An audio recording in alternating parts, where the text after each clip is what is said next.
My name's Kennedy Patlan, and I am representing Kenneth John Bissett.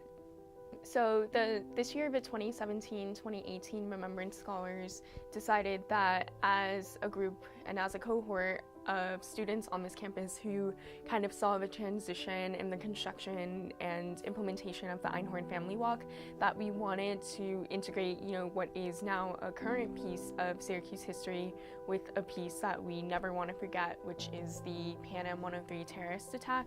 And so we decided to build 4 panels to create a collective pop-up museum experience for everyone on the Syracuse University campus to learn more about Pan Am 103, the bombing, the victims that were killed in the terrorist attack, as well as what those victims' families and friends did to move forward in terms of creating legislation and activist efforts to ensure that aviation security was even better.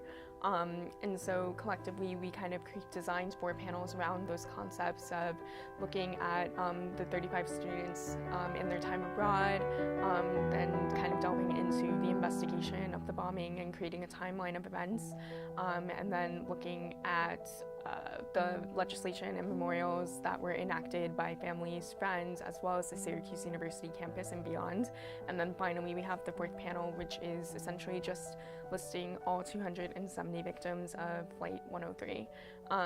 And building this was an incredible process. It was amazing to really foster a community of people that all had individual talents and skill sets and kind of see that all come to fruition in this, really incredible pop-up museum, and everything was considered.